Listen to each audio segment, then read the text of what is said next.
Thanks for joining me on episode 418 of the Inspired Stewardship Podcast. I'm Jeff Brown from the Read to Lead podcast, challenging you to reach true success in business and in life through consistent and intentional reading. One way to be inspired to success is to listen to this, the Inspired Stewardship Podcast, with my friend Scott Mater.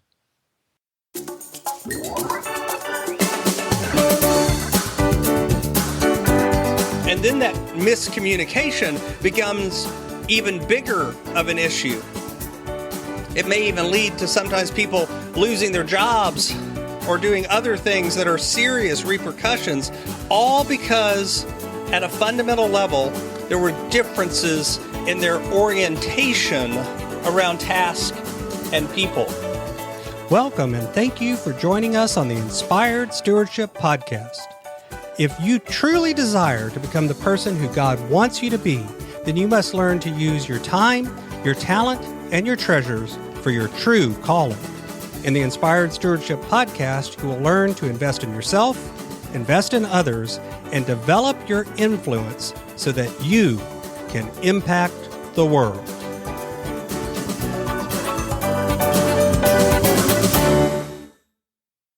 In today's episode about investing in yourself by stewarding your time, I talk with you about why the DISC helps you understand what it means when we talk about being people-oriented, why this can feel like wasting time if you're a task-oriented person, and what it really means to accept being people-oriented. As we talk about stewarding your time, wouldn't it be great if you could support this podcast and do it without just taking too long? Turns out you can. All you have to do is use inspiredstewardship.com/Amazon when you're ready to make a purchase via Amazon, and a small commission will come back to support the show just that quick. If you enjoy the show when you are ready to buy from Amazon, just use inspiredstewardship.com/Amazon. We've talked before on the podcast about the DISC model, and I'll give you a little bit of an overview right now in case you haven't heard those earlier episodes or you've forgotten. So the DISC model is basically set up into four quadrants, and the truth is that everybody, according to this model, is a blend at some level of these four kinds of intersections of personality characteristics.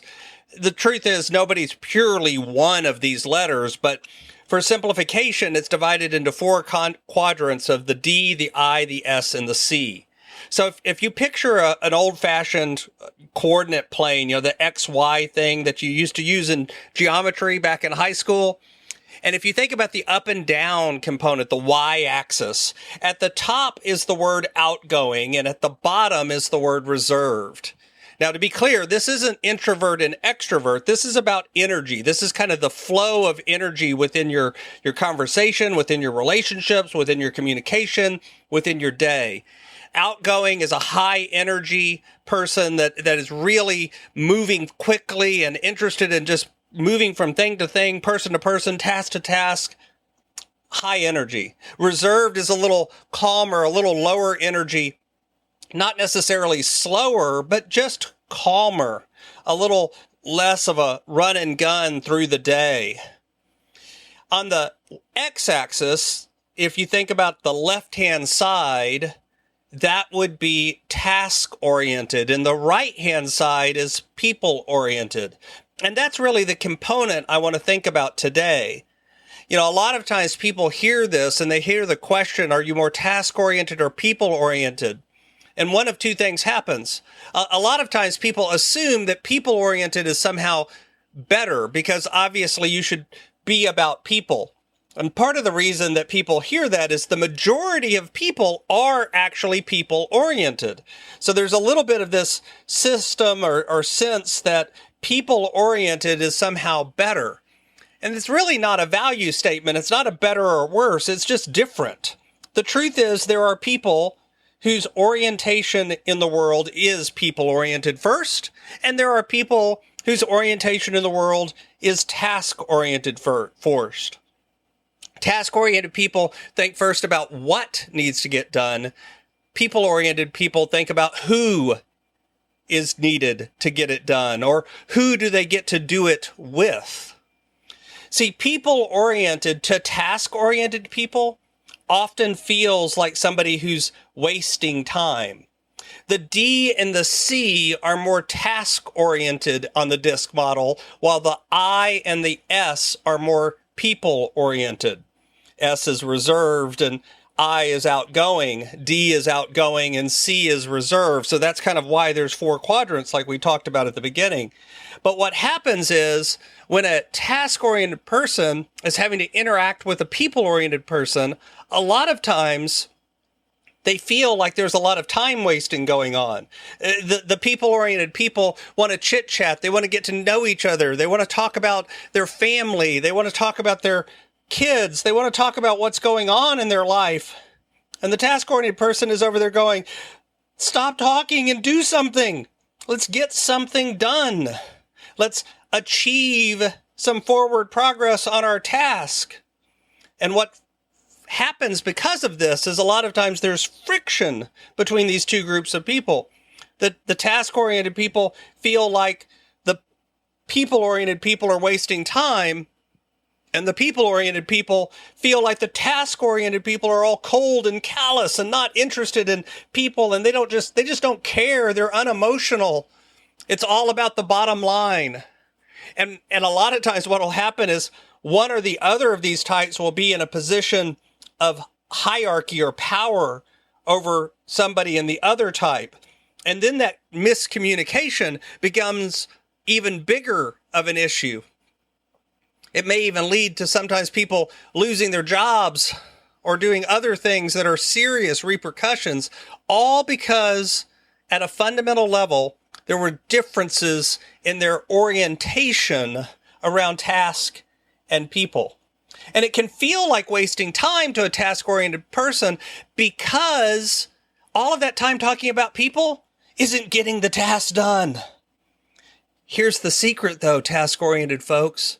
If you understand that people-oriented people first have to understand the people side of the equation before they can grasp and accept and really own the task-oriented side, then it suddenly becomes much easier to realize that being people-oriented, helping them understand what's going on from a people perspective, gets what you want.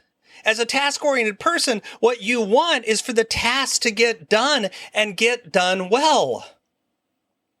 So by acknowledging the people-oriented nature of these folks, by acknowledging what's going on in their head, you get what you want too.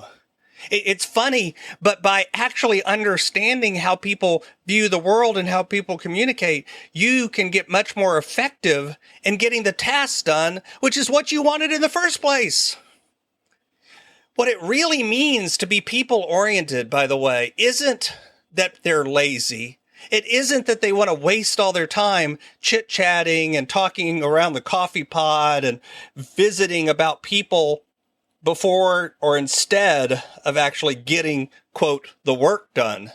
What it really means is that their primary orientation at a fundamental level is to understand themselves and others and have that interaction. That interaction is what gives them the energy to get things done.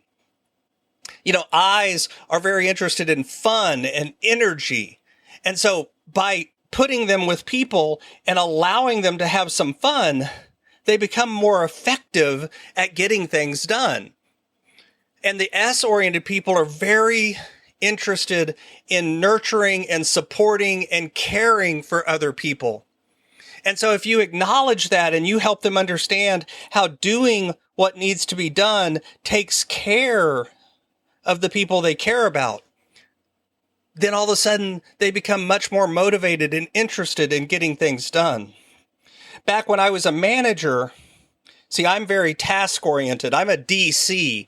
I'm extremely bottom-line oriented and very much make a list, check everything off, get it done. And when I was a manager, at first, before I learned all of this, I had a certain component of my staff that worked for me that I had a hard time relating with because they were completely people-oriented.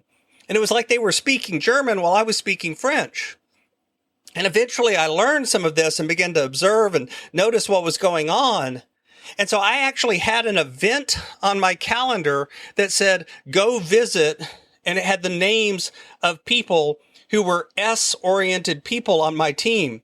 Because by going and spending a little bit of time checking in with them, finding out what was going on in their life, talking about their family with them, caring about their kids, and it was sincere caring. It wasn't fake. But the reason I had to create a task is because I'm so task-oriented, I would simply forget if I didn't put this on my checklist. But by putting it on my checklist, I no longer forgot. And all of a sudden, they began to feel cared for. By the way, the reason it didn't say go visit with my eyes is because the eyes would come to me. See, eyes will seek out companionship much more actively than the S's. The S's are a little bit more quiet and withdrawn. So I had to make the effort to seek them out. But the eyes, on the other hand, would come to me and visit with me in the morning and stop by my office. And I began to learn to not be upset or frustrated when they did that. But I trained them to recognize that if my door was closed, it meant I was in deep focused work and they could come back a little later and it'd be okay for them to visit. But if the door was open, then they could just come in my office and sit down and we'd have a visit for a few minutes and drink a cup of coffee and then they'd go about their day. And all of a sudden, my people were happier. My team was more productive simply by learning to recognize the fundamental difference between task and people-oriented people. This is part of the conversation that I have with folks sometimes when coaching, when I'm working with teams around communication and effectiveness, is teaching them how to recognize this and apply this within their team to be more effective. So I encourage you, figure out if you're task or people-oriented and what the people around you are, and then begin to address that in your communication. Thanks for listening.